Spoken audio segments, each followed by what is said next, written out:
Cek. Ya. Cek tunai. Assalamualaikum warahmatullahi wabarakatuh. Ya. Kami tim kuasa hukum pemohon 1 dan pemohon 2 bersama-sama akan menyampaikan beberapa hal sehubungan dengan hasil pemeriksaan saksi-saksi yang dihadirkan oleh Bawaslu. Memang ini suatu perkembangan baru ya, Bawaslu sebagai pemberi keterangan tapi menghadirkan saksi, gitu. Ini perkembangan baru dalam praktek hukum acara konstitusi, ya, tapi kita terima sebagai sesuatu yang bagus, gitu. Beberapa hal nanti akan disampaikan secara bergantian. Kami berikan kesempatan pertama kepada Bang Todung dulu, silakan, Bang.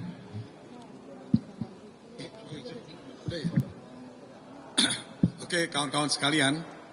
Saya tadi siang tidak sempat doorstop ya.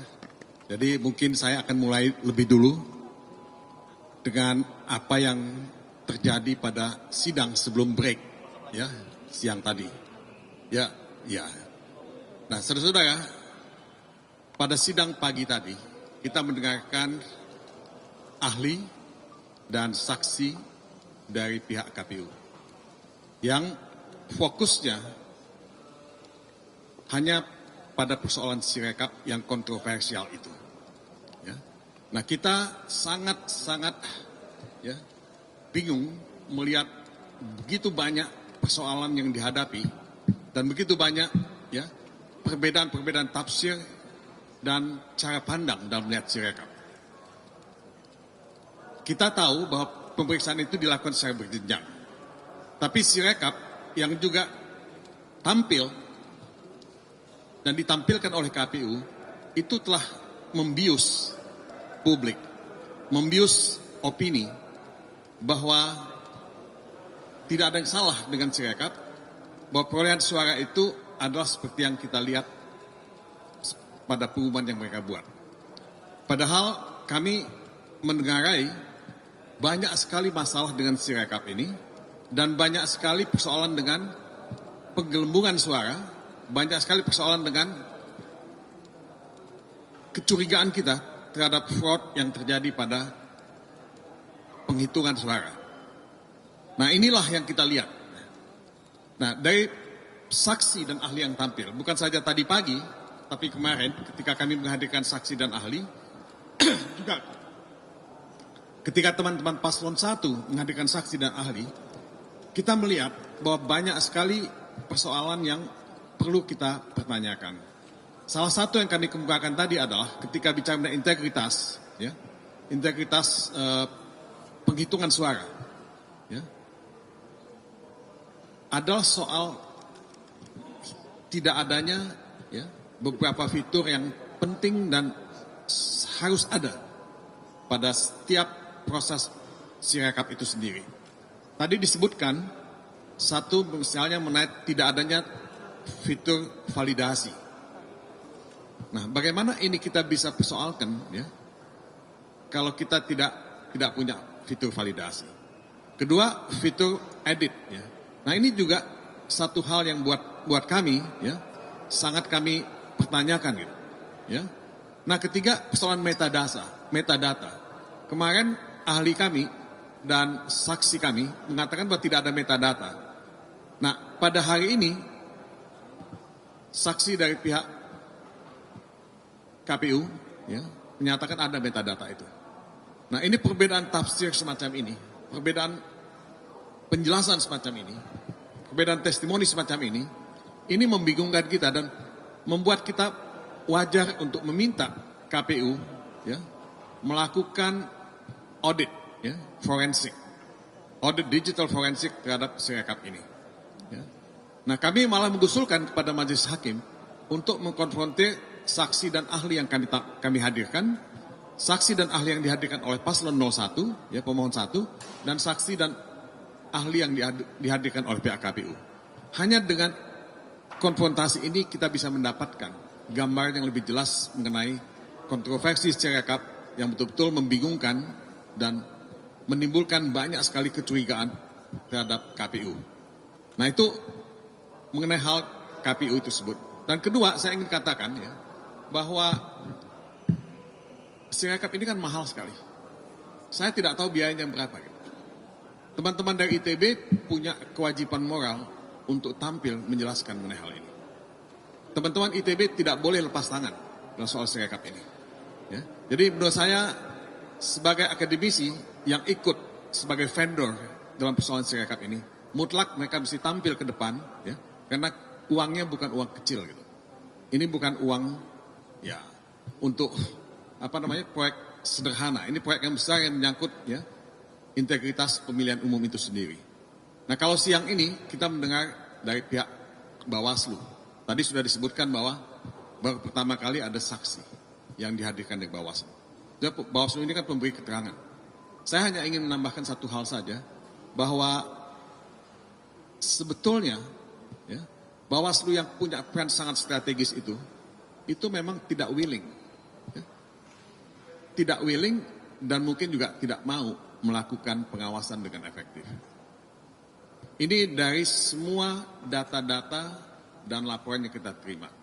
Dalam permohonan kami menyebutkan 1 hari setelah pencoblosan tanggal 14 Februari, Bawaslu itu mengeluarkan press release yang membuat 19 masalah yang terjadi pada saat pencoblosan. Nah itu tadi sudah dijelaskan sebagian dari itu. Ya. 19 masalah pada TPS-TPS yang ada. Dan menurut saya dengan puluhan ribu, ya,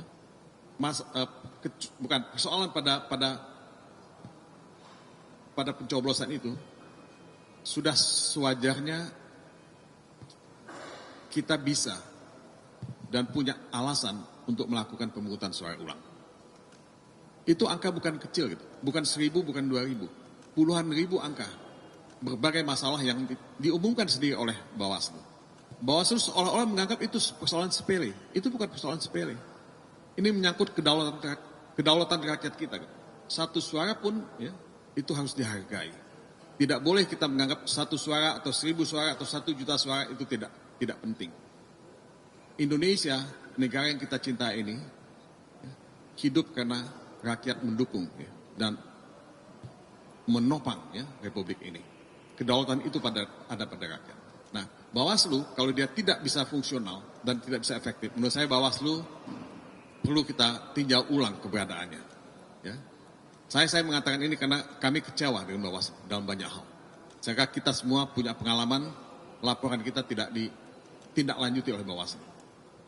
Dan jadi kalau kami menuntut pemungutan suara ulang, memang banyak alasan ya, yang kita bisa kemukakan dan sudah kami sampaikan kepada Majelis Hakim. Jadi mudah-mudahan Majelis Hakim yang mulia cukup arif, cukup bijaksana dan cukup negarawan dan melihat Indonesia sebagai satu taruhan ya, yang penting, yang sangat strategis untuk diselamatkan. Kita tidak boleh membiarkan pemilu curang itu didiamkan atau tidak ya dibatalkan. Mungkin itu. Terima kasih. Baik, sebelum lanjut ke Bang Magdir, ada 2 highlight yang perlu disampaikan, bahwa tadi Bang Todung sampaikan kekecewaannya terhadap kinerja Bawaslu. Kenapa? Ya, laporan yang disampaikan oleh para pemohon kepada Bawaslu tidak ditindaklanjuti sesuai dengan prosedur. Lapor tidak memenuhi syarat formil, seharusnya di dalam prosedur suruh dilengkapi, tapi tidak. Ada laporan memenuhi syarat formil, syarat material, tanpa ada klarifikasi kepada pelapor terlapor, Bawaslu langsung mengeluarkan keputusan bukan pelanggaran. Nah ini banyak laporan-laporan yang seperti itu yang sudah disampaikan dalam permohonan. Highlight yang pertama. Yang kedua, ya, dari kesempatan pembuktian hari ini, termohon dan Bawaslu tidak ada satupun saksi yang diajukan oleh mereka maupun ahli yang mengklarifikasi tentang adanya pelanggaran prosedur persyaratan penerimaan pencalonan Gibran. Ini mengkonfirmasi bahwa dalil yang disampaikan oleh pemohon 1 dan pemohon 2 itu tidak dibantah. Dan dengan tidak dibantah, maka dalam hukum acara itu sesuatu yang terbukti dan diakui. Begitu. Nah, itu 2 hal lainnya. Kemudian selanjutnya silakan Pak Magdir untuk menambahkan. Saudara-saudara, saya cuma sedikit yang ingin saya tambahkan. Saya kira benar apa yang dikatakan oleh Heru tadi terkait dengan argumen, salah satu argumen, yaitu ketika kami hendak menyampaikan diskualifikasi. Ya, itu hampir tidak dibantah. Bahkan tidak ada saksi dan juga tidak ada ahli yang membenarkan bahwa pencalonan Gibran itu bisa dianggap benar secara hukum. Ini satu hal yang saya kira perlu sangat serius dan perlu kita cermati secara bersama. Kemudian yang kedua, terhadap keterangan ahli IT tadi, ya, kami pun juga bertanya tadi misalnya bagaimana mereka bisa menjelaskan seperti diterangkan oleh ahli dan saksi IT yang kami hadirkan kemarin, ini ada sekitar lebih dari 23 juta suara, ya, yang ini hampir seperti suara siluman. Meskipun kita memang tidak tahu bahwa itu merupakan suara dari 02 atau 03 atau 01, tetapi bagaimanapun juga adanya suara siluman ini membuktikan bahwa proses dan pelaksanaan pemilu kita sampai pada proses dan pelaksanaan penghitungan suara, ya, ini tidak benar. Sementara KPU dan kawan-kawan kita dari 02 menganggap bahwa ini proses kita di sini adalah sengketa hasil. Ya. Nah, kalau ini ada hal-hal yang tidak benar seperti ini, bagaimana kita menganggap bahwa hasil itu adalah benar?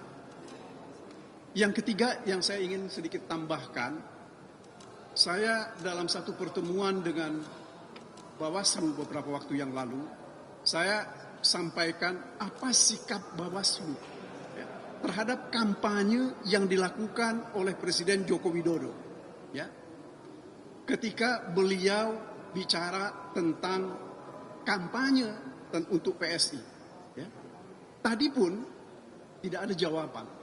Ini menunjukkan bahwa, ya, saya khawatir bahwa mereka nggak berani gitu loh, ya. Kalau mereka nggak berani, ngapain gitu loh Bawaslu ini tetap ada. Sementara itu adalah fungsinya mereka. Ya. Saya kira ini mari kita lihat ini secara jelas.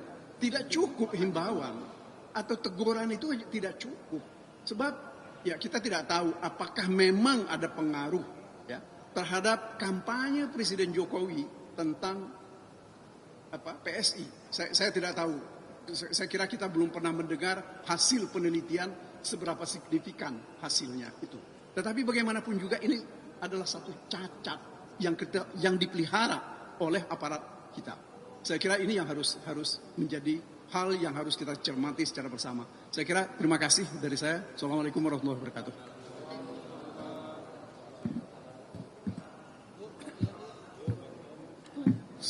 Assalamualaikum warahmatullahi wabarakatuh. Sore ini kami dapat membuktikan di samping kemarin oleh ahli, baik ahli pemohon 1 dan pemohon 2, kemudian oleh saksi pemohon 1 maupun pemohon 2, hari ini kita patut berterima kasih kepada saksi dari Bawaslu karena banyak mengungkapkan fakta-fakta yang amat luar biasa. Karena pertama, dalil kita itu berkaitan dengan upaya melanggengkan kekuasaan dinasti Presiden Jokowi mendorong anaknya untuk mencalonkan diri sebagai calon wakil presiden Republik Indonesia dengan cara melawan hukum.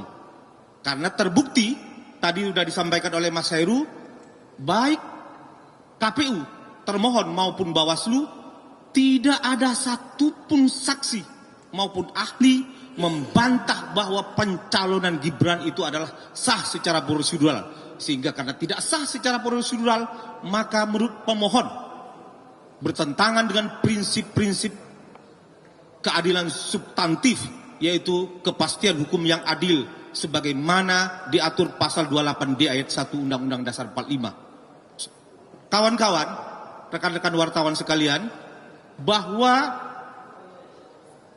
hari ini kita menyaksikan peradilan tata negara, peradilan konstitusi. Bukan peradilan perdata, bukan peradilan pidana.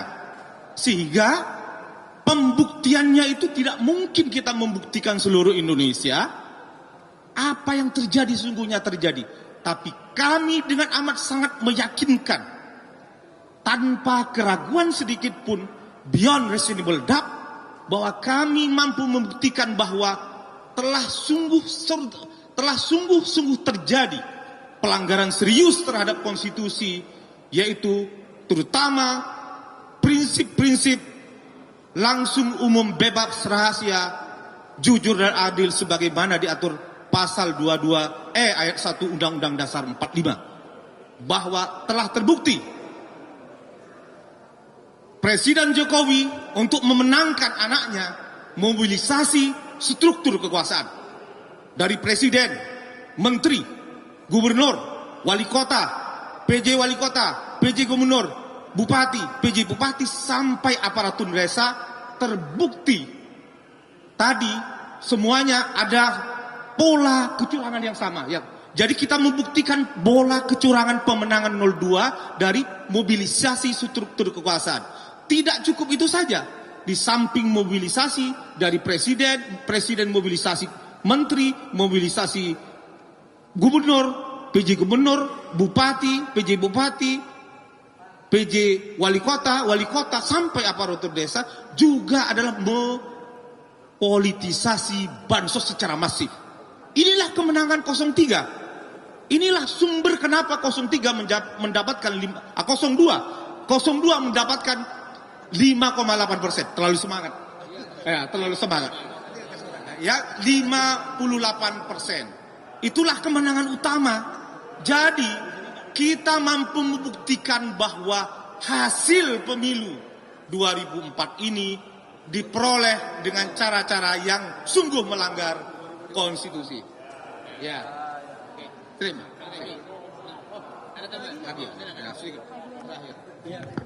Assalamualaikum warahmatullahi wabarakatuh. Cadas. Jadi kawan-kawan sekalian ya, kita 2 kali sidang lagi ya, besok dan besoknya. Kalau Jumat kita hanya melihat para menteri mengkonfirmasi apa yang kita dalilkan, insya Allah ya. Nah besok kita lihat bagaimana jawaban termohon. Kalau tidak meyakinkan, insya Allah nanti kita ulang pemungutan suaranya. Yang belakang sudah ribut ya.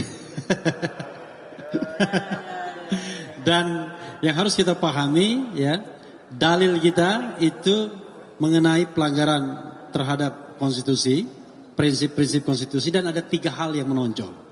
1, soal pencalonan Gibran, dan fortunately sampai detik ini tidak dibantah. Mestinya yang paling membantah itu adalah KPU sebagai pihak yang melaksanakan prosesi pendaftaran tersebut. Tetapi ternyata tidak dibantah. Rupanya dia mengikuti pendapat Profesor Yusril Iza Mahendra yang di belakang. Kalau memang ini adalah putusan yang kontroversial dan penetapan ini adalah penetapan yang kontroversial juga. Ya. Sudah diiyakan di belakang. Kita dengarkan iya-iyanya. Allahu Akbar. Lalu yang kedua mengenai bansos ya. Walaupun Bawaslu misalnya dan jajarannya berupaya mengalihkan perhatian dan lain sebagainya, mengatakan jemputan sebagai Menteri Pertahanan dan lain sebagainya. Memang dipikir kita anak kecil semuanya ya kan?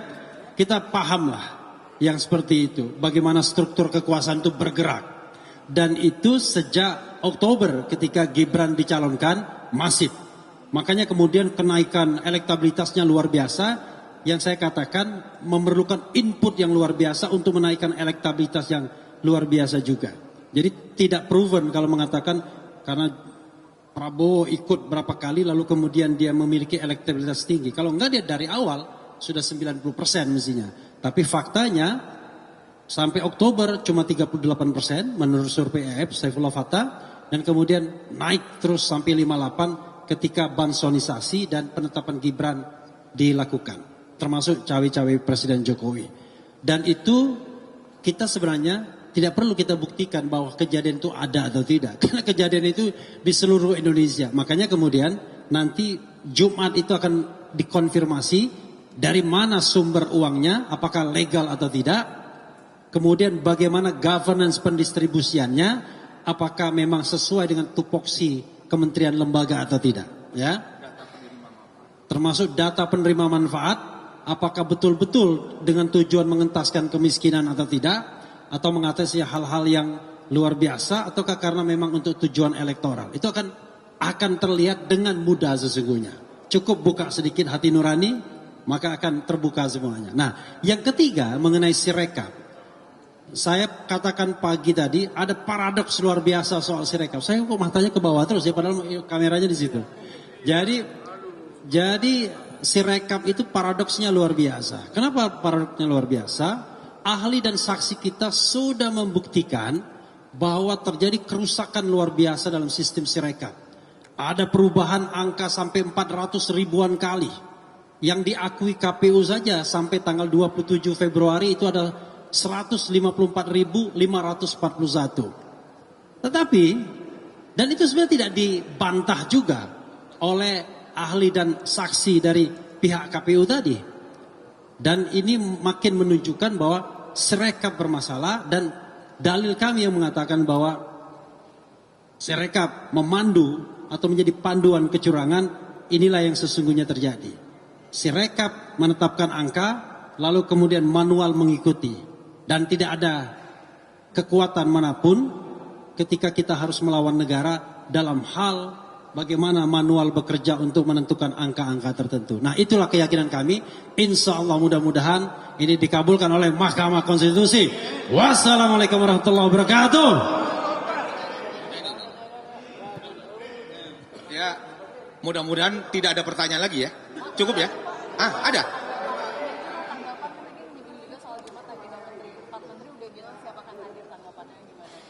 Ya, alhamdulillah, karena itu akan menjadi terang benderang nanti kita bagaimana proses penganggaran bansos. Apakah automatic adjustment itu yang sekitar 50M yang digelontorkan awal Januari Februari itu apakah sudah masuk mata anggaran sehingga disetujui DPR. Kalau nggak disetujui DPR kan berarti nir pengawasan. Itu nanti biar Menteri Keuangan. Kemudian yang berkaitan dengan data terpadu penerima manfaat. Siapa yang berhak menentukan siapa yang mendapatkan bansos itu? Termasuk BLT El Nino dan beras yang 10 kilo itu seharusnya kalau dalam undang-undang tentang fakir miskin bla bla bla itu adalah kewenangan dari Menteri Sosial. Kenapa Menteri Sosial gak dilibatkan? Nah itu biar besok Menteri Sosial menjelaskan itu. Yang kedua adalah berkaitan dengan kemudian keterlibatan dari Menko Perekonomian dan Menko Pmk. Nanti besok akan hari Jumat ya, kita akan menyaksikan bersama apa yang terjadi sehingga kita terang beneran. Sebab kalau ini kita biarkan demokrasi ini kita akan terancam. Kenapa? Kalau cara-cara kecurangan menggunakan bansos, menggunakan struktur kekuasaan itu dibiarkan, maka demokrasi konstitusional kita akan berakhir. Reformasi 98 yang kita perjuangkan akan padam. Oleh karena itu, hari ini daulat rakyat dan daulat hukum berada di tangan Mahkamah Konstitusi untuk menyelamatkan Republik ini. Saya kira ke depan, kalau ini tidak dihentikan cara-cara kotor seperti ini, maka yang terjadi adalah siapapun yang memegang kekuasaan, menggunakan kekuasaan anggaran dan sebagainya, dia akan memenangkan pemilu. Apa gunanya pemilu kalau sudah ketahuan pemenangnya? Jadi kira-kira itu, saya kira sudah cukup. Apa? Oh bagus. Ya, belak-belakannya itu kita saksikan hari Jumat. Seperti apa? Kita saksikan, mudah-mudahan betul-betul jujur. Karena prinsip-prinsip jujur dan adil itu, inilah yang diadili Mahkamah Konstitusi. Ya mudah-mudahan para menteri jujur, terbuka, transparan. Kira-kira cukup ya? Mau sholat nih, ada teman-teman Prof Yusri juga. Wabillahi taufiq walhidayah. Wassalamualaikum warahmatullahi wabarakatuh. kasih nih.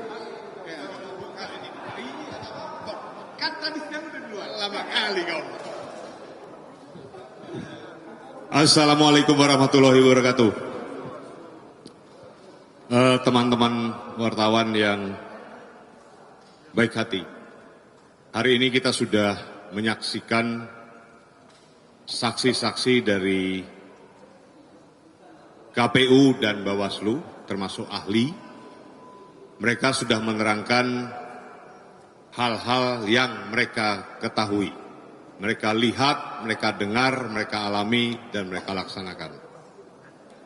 Kami, tim kuasa hukum Prabowo Gibran, mengucapkan terima kasih kepada Bawaslu maupun KPU yang sudah bekerja sedemikian rupa secara cermat, teliti, dan bekerja keras untuk bisa melaksanakan pemilu ini dengan damai, tidak seperti pada pemilu-pemilu yang lalu-lalu, dan semuanya dapat dipertanggungjawabkan secara hukum, secara yuridis di Mahkamah Konstitusi.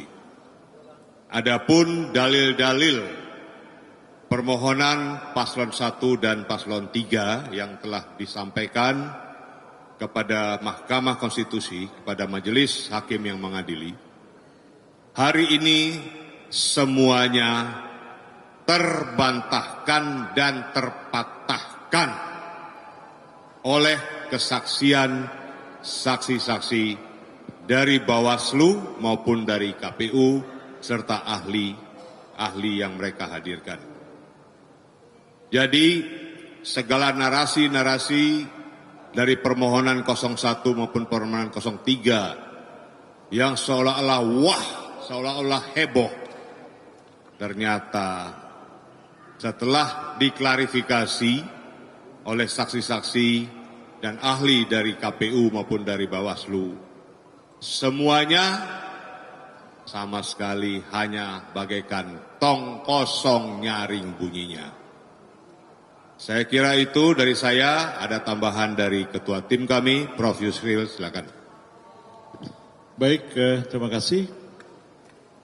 Kita sudah sama-sama menyaksikan tadi jalannya persidangan dan apa yang dilakukan oleh KPU dan Bawaslu pada hari ini betul-betul meringankan beban kerja kami.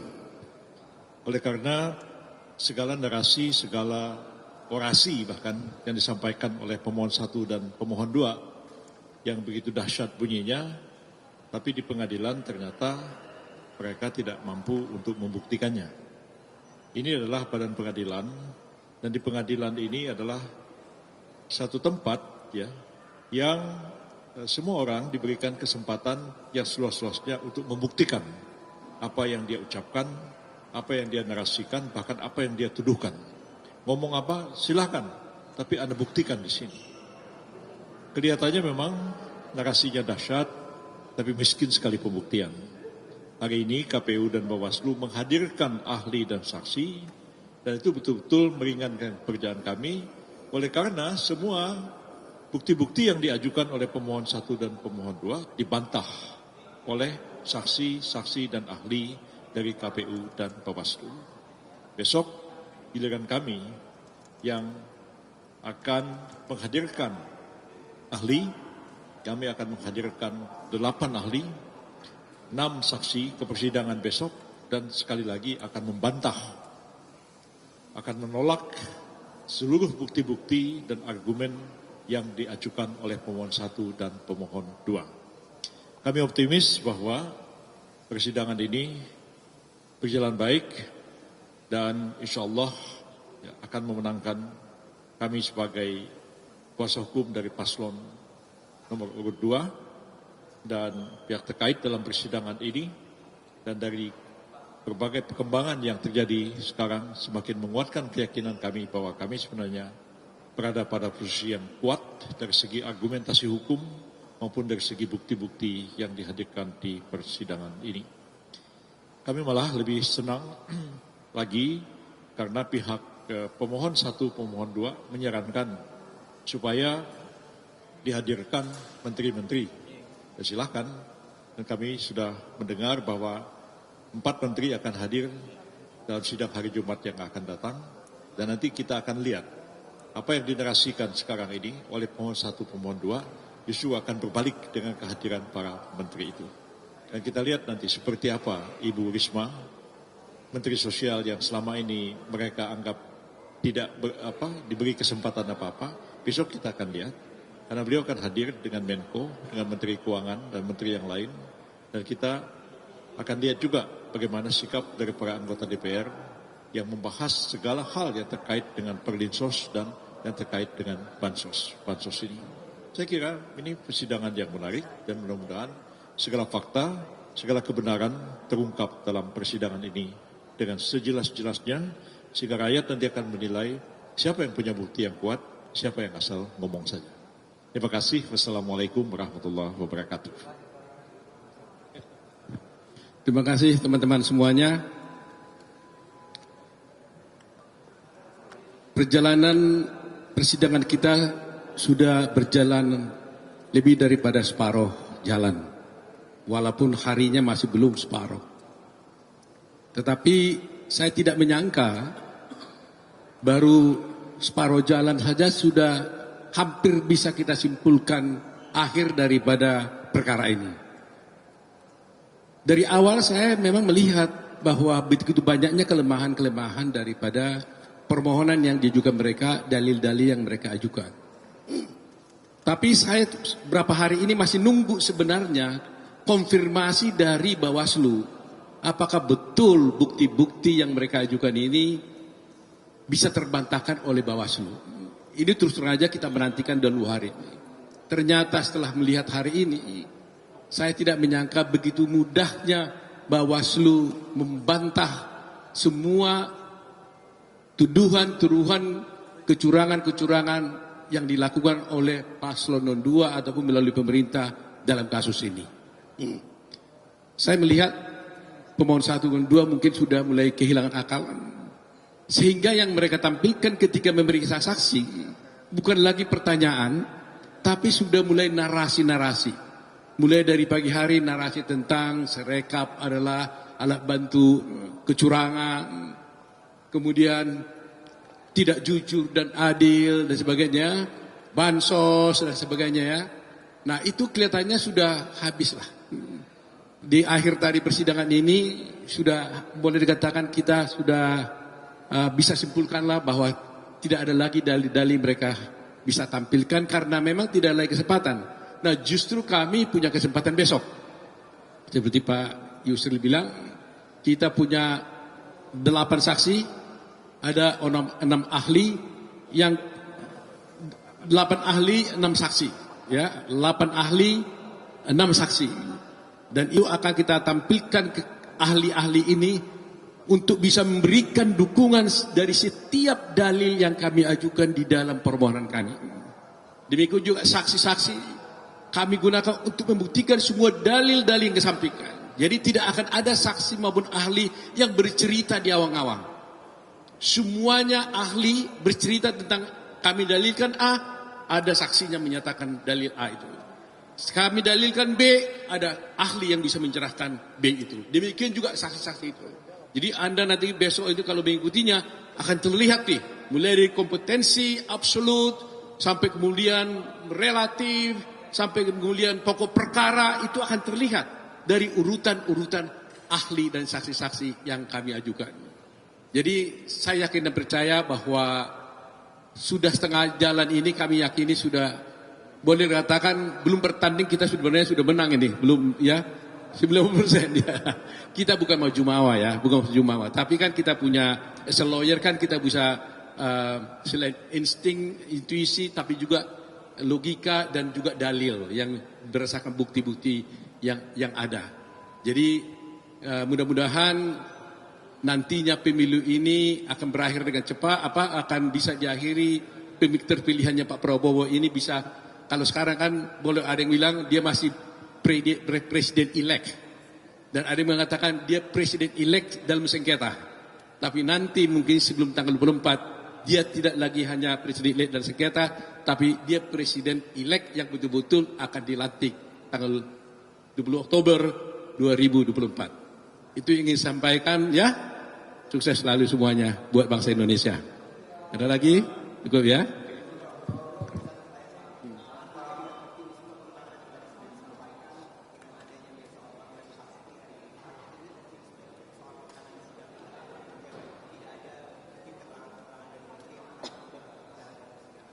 Ini justru blessing in disguise. Blessing in disguise. Kemarin itu kan kita bercerita bukan keberatan loh. Ketika mereka mengajukan menteri, ada 4 menteri, kita gak keberatan. Cuma kita katakan ada aturan mainnya. Yang boleh mengajukan itu bukan Anda, kan gitu. Jadi sebab konsekuensi hukumnya kan beda. Kalau mereka yang mengajukan pihak-pihak ketiga tersebut, maka berarti kan pengadilan yang disuruh membuktikan dalil dia, dan akibat hukumnya, maka para pihak bisa menanyain saksi-saksi tersebut. Tapi dengan ini, dengan ditolaknya permohonan dari pihak 01 dan 03 ya, dari pemohon 1 03, dan kemudian mahkamah yang mengambil keputusan sendiri untuk memanggil Pak Ibu Sri Mulyani, Ibu Risma, Pak Hartarto, dan yang lain, maka kami menjadi conform dan confident, karena kami yakin dengan hadirnya beliau-beliau itu, kami yakin mereka akan bisa menerangkan yang sebenarnya yang terjadi. Ya, dan di semua masyarakat Indonesia akan mendengar apa itu bansos, bagaimana prosesnya, apa itu PJ, bagaimana prosesnya, dan sebagainya dan sebagainya. Dan itu baik sekali buat bangsa ini, sehingga keterpilihan Pak Prabowo nanti dan kemenangannya akan menjadi pure kemenangan yang murni, jujur dan adil di Republik ini. Ya, cukup ya? Oke, terima kasih.